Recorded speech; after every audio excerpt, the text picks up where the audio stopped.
So ito, meron tayong papanoorin. Ang kanyang channel ay Keep Going Vlog. So ito ay mahilig din sa horror, pero marami siyang vlog na mga travel, horror. So ito, ang pamagat nito ay mga nagpakita at nagparamdam sa interview guesting ko. Kita nyo na, may guesting. So, subscribe nyo si Keep Going Vlog. Testing. Narinig niyo ba ako? Oh, ganda ng logo, oh. Huwag ka mag-book. Thank you, sir! So, saan tayo? 5th floor.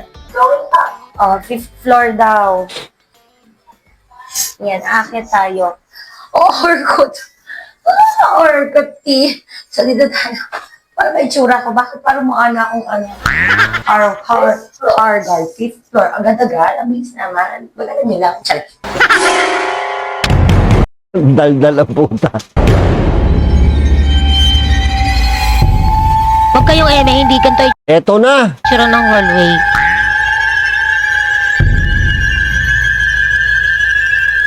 Hindi naman ganyan yung studio. Charis. Hindi ko na nga naituloy yung pagbe-video ko mula sa paglabas ko ng elevator at hanggang dun sa hallway kasi dun pa lang sa may hallway sinundo na ako agad na mag-i-interview sa akin. At nagpapasalamat nga ako na ganun ang nangyari dahil sa hallway pa lang nakakakilabot na. Oh my God. At nang Nakakatakot ka magkwento, gago. dahil sa hallway pa lang nakakakilabot na. At nang makarating nga kami sa pintuan ng unit nila, hindi pa man kami nakakapasok, ay ramdam ko na may kakaiba. At dito na nga magsisimula ang mga kakatuwang karanasan ko sa araw na to. Tuloy-tuloy lang din ako ng pagsasalita dito dahil nag-i-intro nga ako, pero hindi ko napansin na hindi na pala naka-green yung buton ng microphone ko. Grabe, edit. Ang hirap.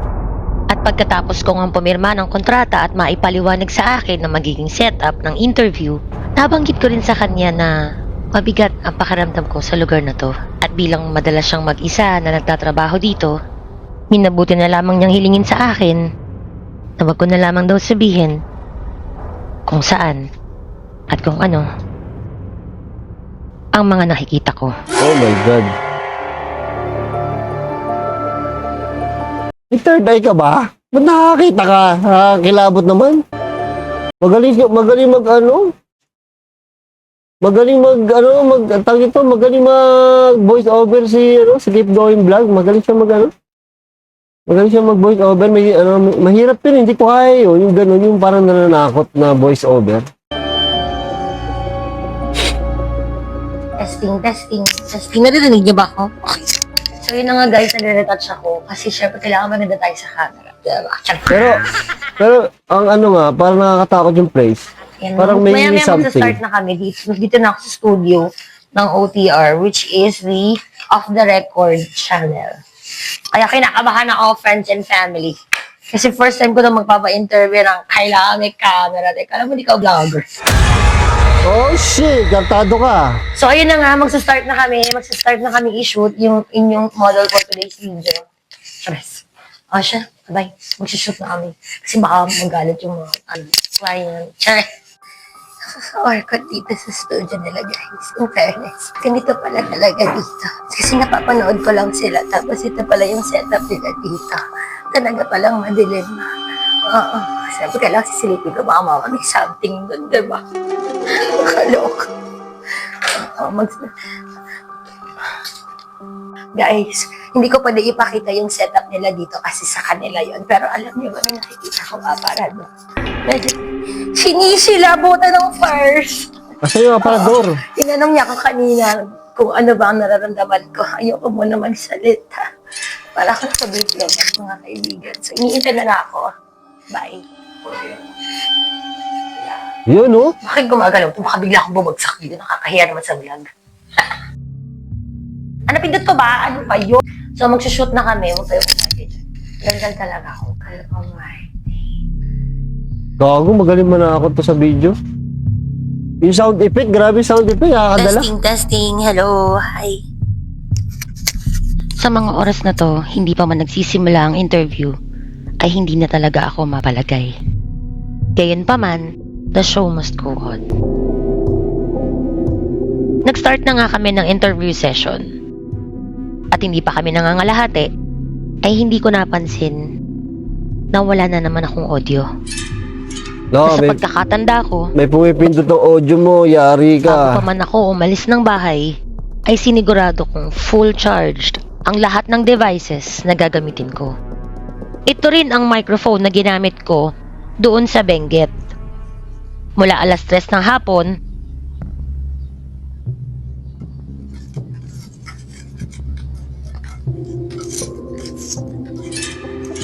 Pipi naman dyan. hanggang alas 8, same microphone ang gamit ko. Hindi siya nalobat. Kung bumalik Hmm. doon. Ay, totoo nga daw yun. Yung usually talaga pagka napupunta kami sa mga sementeryo, abandon, mabilis malobat yung flashlight. Kahit full charge, bigla na lang nalolobat. Yung mga ganun talagang pangyayari. Ang galing ng baby, oh! Nagbabike siya mag-isa, guys. Epal. Masyado akong epal, girl. Parang gusto ko mag-live, mag-asar ako. Mag-live kaya tayo. Ay. Aray ko, ang sakit. Ouch. Isa pa sa pagkakaalala ko ng araw na yan, inulit ko pa siyang i-charge doon sa charging port niya para siguradong may magagamit ako the whole interview. At dahil nga sa hindi maipaliwanag na hindi paggana ng microphone ko, wala rin ako nai-record na audio sa mga oras na to. Kanina nga pala may nabanggit akong aparador sa loob ng studio na kung saan ang posisyon niya ay nasa mismong gilid ko. Gago ka, ang galing mo mag voice over. Nakakatakot eh. Ay! Sana ganyan ako kaya ako mag voice over ng ganyan. Na kung saan Na kung saan, nasa tabi ko, nakakatakot. Hindi talaga, hindi bagay talaga. pala may nabanggit akong aparador sa loob ng studio na kung saan ang posisyon niya ay nasa mismong gilid ko. Kung Nice. kaya't habang ako'y ini-interview ng mga oras na to, hindi ko talaga maiwasan na mabanggit kung anong nararamdaman ko sa loob ng studio.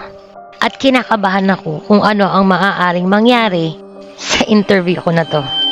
Natatawa ako at natatawa na rin siya dahil hindi na ako makapag-focus sa kung ano yung isasagot ko. Minsan hindi ko na rin naiintindihan kung ano yung mismong tinatanong niya. Na yung ganitong experiences nyo po ba, ano po ba siya, yung tipong araw-araw po kayo nakakakita, yung bigla-biglaan, ganon? Ma-share ko lang hindi ko alam kung pwede ko i-share. Pero kasi itong yung nasa gilid ko, Oh my God. ganon. Although nagpaalam naman ako, kulang po ako.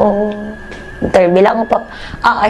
Pero going back sa question mo, hindi ako yung tipo ng tao or hindi ako yung tipo ng may clairvoyant na every time or anytime nakakakita. Kasi meron, broad talaga ang paranormal world. Pero ako yung tipo ng clairvoyant na mas malakas yung pakiramdam gaya nito. Pero, ganun lang. So ano po yun, yung tipong biglang sumusulpot na lang po siya, ganon? Yung biglang sumusulpot na lang po ba yung mga nakikita po ninyo? Hoy, putang ina mo, hayop ka. Yun yung ayoko. Yung Gago ka, edit ka na, nagulat ako. Nakikita po ninyo? yun yung ayoko. Yung kagaya nun sa SM. Yun nga, may mga instances na talagang bigla ko na lang sila makikita out of nowhere. Kaya biglang sasabi ko, hindi naman open yung third eye ko. Pero based on my experience, hindi porkit nakakakita ka, makikita mo sila. Merong times na gusto mo sila makita, hindi sila magpapakita sa'yo. May time po ba na parang, yung pagkatingin nyo sa kanila, parang tumingin din sila sa inyo po, yung mga ganong instances? Oo. Yung experience ko Oh my is, God. laging nakatingin sa akin. Ganon kasi may tinatawag na imprint. Ang imprints kasi parang kahit hindi ka nila nakikita, gumagalaw sila. Nakikita mo sila. Yun yung parang, nandyan sila, nag-e-exist. Pero hindi ka nila nakikita kasi iba yung mundong ginagalaw. Meron namang mga entities or kahit na mga spirits na intelligent, nakakausap mo. Nakikita ka, nakikipag-interact sa'yo, alam niya, nakakikita mo siya. Ito rin ang madalas kong nararanasan sa tuwing nakakakita ako. Nakatingin sila sa akin. Hoy! Gago ka! Kagaya na lamang ng cabinet na nasa gilid ko. Alam kong nandyan lang siya, nagmamasid. Isa pa sa napansin ko, Naka-green ang buton ng microphone ko, so dapat gumagana siya. Ang hindi ko maintindihan sa mga oras na to ay kung bakit walang audio ang camera recording ko. During this interview, meron kaming mga minimal pauses, siguro mga minute or 2 lang. Kaya nakukuha kong i-check kung naka-on ang camera ko. Chinek ko rin kung naka-on ang microphone ko. And again, nakapatay siya. Kaya binuksan ko siyang muli. At kung mapapansin ninyo, naka-green ang buton ng microphone ko. Itong shot na to ay kuha mismo sa camera ng cellphone ko, na kung saan nakakonekta ang receiver ng microphone na ginagamit ko. Hindi ko talaga maintindihan kung bakit wala akong nakakapture na audio sa mga oras na to. Pinupatay ka, minumulto ka talaga. Minumulto ka. At habang nag-i-interview nga siya, dinadaan ko na lang sa tawa yung takot ko. Maya't maya, lumilingon ako dahil iba na ang pakiramdam ko. Kung kaya't napagdesisyonan nung interviewer ko na mag-pause muna kami dahil pati siya, kinakabahan na rin. At pagkatapos ng take 5, bumalik na rin kami para mag-resume. At bago pa man ako makaupo, nataranta na ako at biglang lumabas dahil napansin ko na ang kaninang nakasaradong aparador ay bahagyang bumukas. Oh, shit! Ay, Sayang, hindi natin nakita yung ano. Hindi natin nakita yung aparador kasi hindi ano eh. Ibig sabihin to, kaya hindi niya kita yung aparador kasi wala siyang balak talaga ipakita yung aparador. Wait lang ha. So, kala ko naman matatagal lang pa to. Hello? Nandito ka na?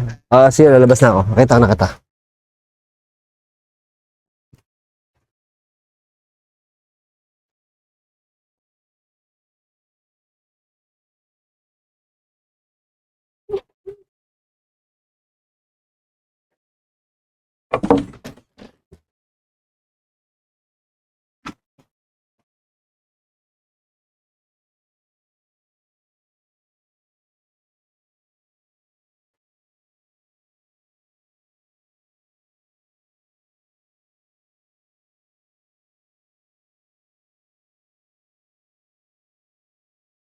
Ay, uulan.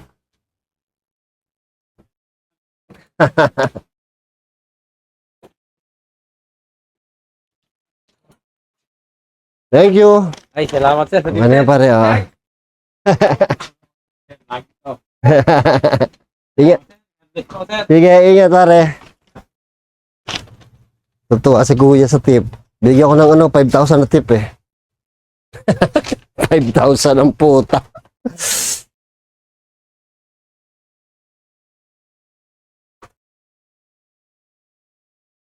nagulat din yung nag-i-interview sa akin kasi nabaliw na po ang person. Opo. Ganyan talaga ako pag nakakakita ng kung ano-ano. Yung mga legit na nararamdaman ko, nako-confirm ko. Ganon. Nababaliw po ako.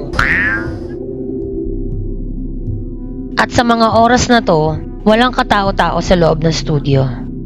Pero bakit gumagalaw ang camera ko? At habang ini-edit ko to, hindi ko alam kung ako lang ba o parang may mga aninong puti.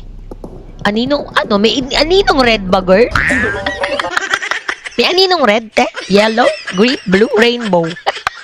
Rin yung vlog niya, oh. Tangina, may horror, may comedy. Di ba? May voice over. Grabe. Te, ang alam ko nananakot ka. Halloween Ilang araw to inedit. special nga, di ba? Ba't may comedy, girl?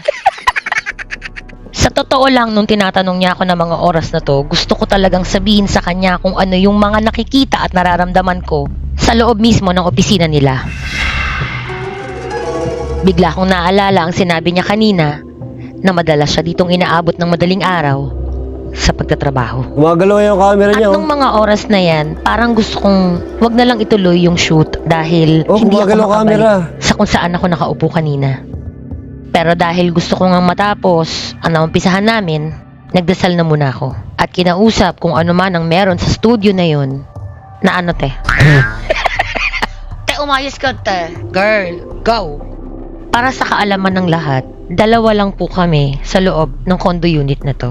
Yung interviewer ay siya ring cameraman.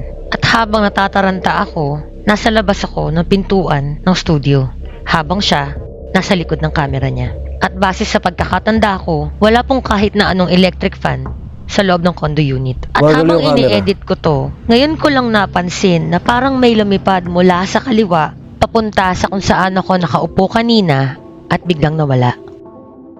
Pagmasdang mabuti. Wow, wala yung lumipad na yun. Linaw na mata mo, nakita mo pa yan? Yan, hindi naman langaw, no? Hindi ko alam Hindi, kung insekto siya, pero baka langaw. insekto ba to or kung ano man ang lumipad sa loob ng studio, pero habang nagsushoot kami at makikita nyo rin naman kapag binisita nyo ang interview na to sa OTR channel na may pamagat na resort horror. So, itong off the record na to, puro horror ba to? Alam mo ba kung ano entity? Oo nga, puro horror nga siya, no? Subscribe nyo ang off the record, ah. At kahit sa mga raw video ko, wala naman kahit na anong insekto or kahit na anong lumipad the entire interview. Ganun pa man ay iniiwanan ko sa inyo ang husga kung ano man ang nakuhanan ng camera ko. Naiwan na talaga siya doon. Wala akong na-experience na may pinuntahan akong burol na sumunod sa akin yung namatay. Wala. Pero, hindi ako naniniwala sa pagpag. Somewhat naniniwala ako, pero dapat kung nagpapagpag kayo, alam niyo kung saan? Sabi ko nga kanina, nagpagpag kami sa simbahan. Parang magnanakaw lang yan or snatcher yan. Kahit pumunta ka sa isang bahay, pag gusto ka talaga niyan sundan, susundan ka niya. Otherwise, pupunta ka sa presinto, malamang di ka nasusundan yan. Parang simbahan lang din. Pwedeng dun ka na magpabasbas. 7-Eleven, mamimili din sila, ganon. Eh, gusto nilang sundan, susundan ka nila, naniniwala ako dun. Hindi Tama. maniniwala ako talaga. May mga Tama. tao Tama. na kitain, gaya namin, may mga tao din na lagi silang may explanation, yung mga taong hindi naniniwala. Pero marami na ring proof na Tama, yung mga taong di naniniwala, lagi nilang questioning yung mga sinasabi mo. Diba? May mga ganun talagang tao. talagang nag-exist. Again, just because you can't see or we cannot see doesn't mean it doesn't Ayan yung exist. aparador? Ayan yung aparador? Oo, may nakita na yung aparador. Oh my Kung God. gusto nyong mapanood ang full part 1 at full part 2 ng interview na to, ilalagay Uy, maraming views ha. 34,000 views saka 21,000 views ha. Yup, sikat talaga tong top model na to. ko sa description box ang link ng Off the Record channel dito sa YouTube.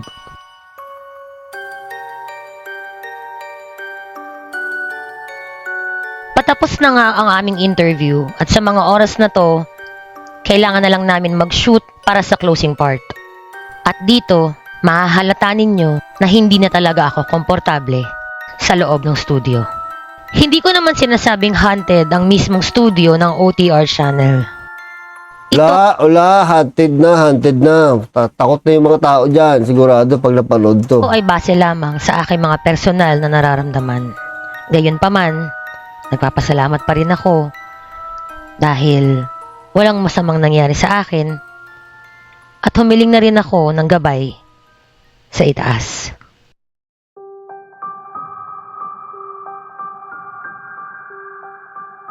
Ang sarap At panood. nagpatuloy na Ang sarap panoorin ng vlog kasi ang dami nangyari. Ang gaganda ng cut, yung music, eksakto, may voice over. Iba talaga dating pang may voice over talaga. Hindi ko lang talaga kaya yun eh.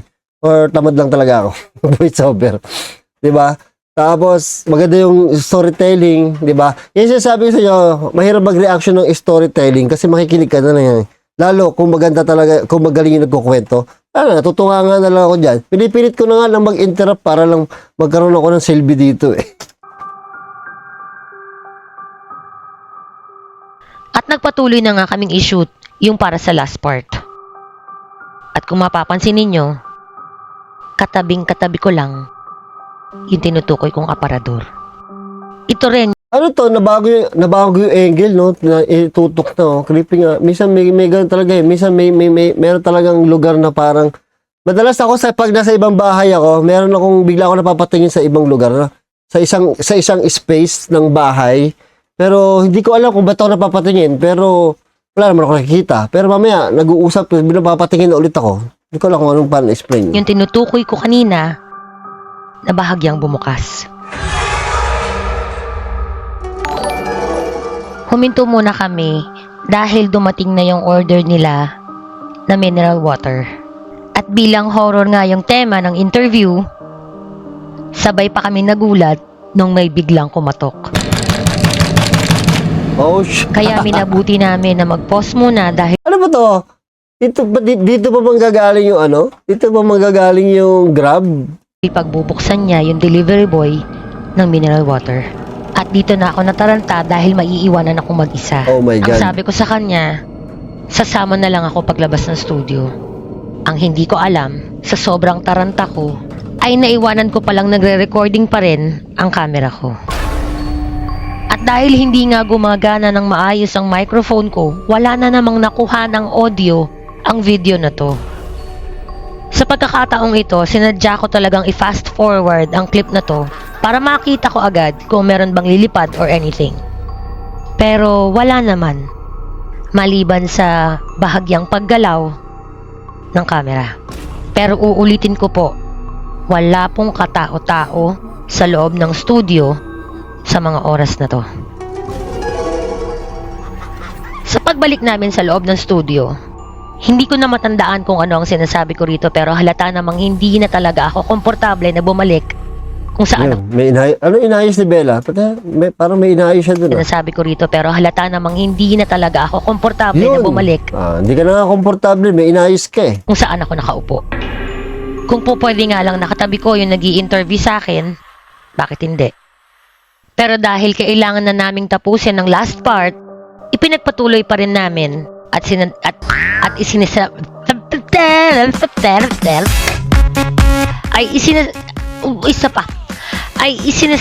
Ang gulo tuloy. Sabi, ang ano nung vlog niya, ang bilis mag-switch ng comedy horror. Ganun.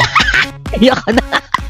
Guys, sa mga nagsasabing madali ang voice over, hindi po. Oo, lalo sa katulad kong boyoy, bulol po. Oo po. Oo, no? Sa Oh. puntong ito ay Horror na naman. patapos na kami. Parting message na lang para sa dulo ng interview. At nagpapasalamat ako dahil naitawid namin ang shoot na to.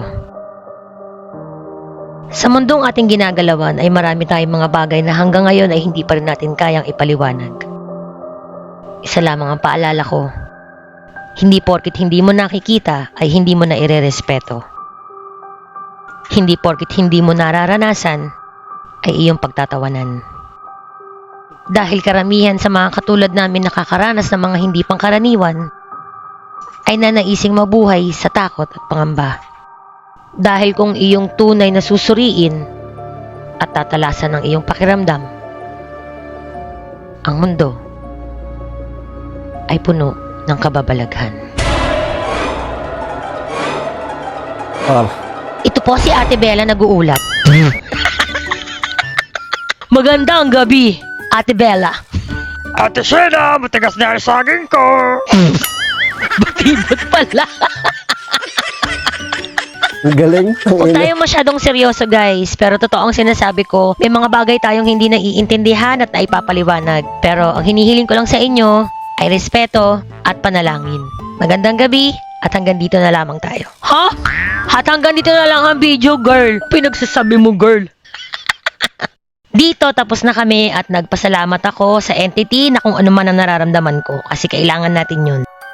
Dahil sabi ko nga, uulitin ko, hindi porket hindi mo nakikita, ay hindi mo na irerespeto. Yun ang magandang term doon, respeto. Word of the day, respeto.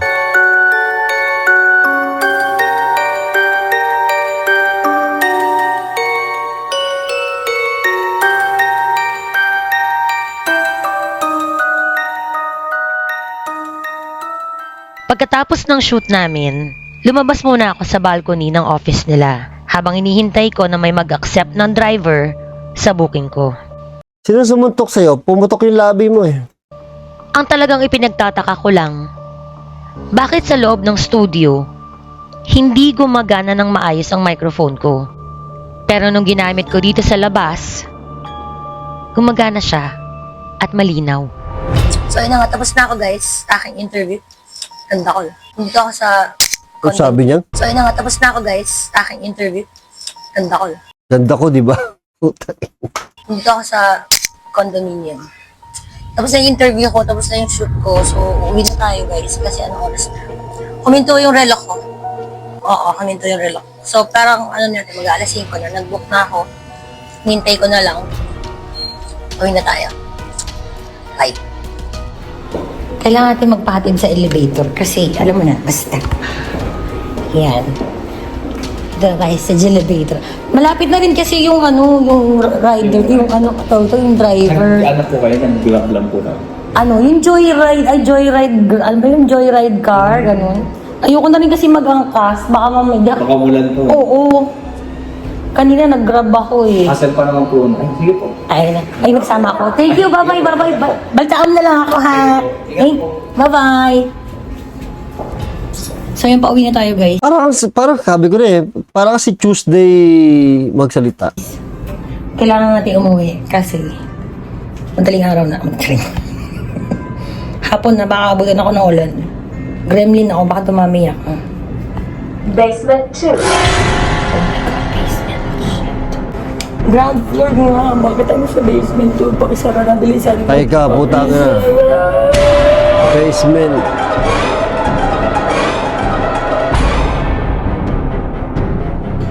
Basement 2 kasi may sasakyan si ate. Ganda lang ang bilis ng elevator dito kasi masyashokot ako mag-isa. Go! Ito na. Oh, nandito na tayo sa ground floor. Very good. Ground floor na. Jujuwi na tayo. Thank you, sir! Napunta ako ng basement. Nasyokot ako. Charik. Ayun, wala na siya sa studio. Pero ang galing. Ang galing ng vlog.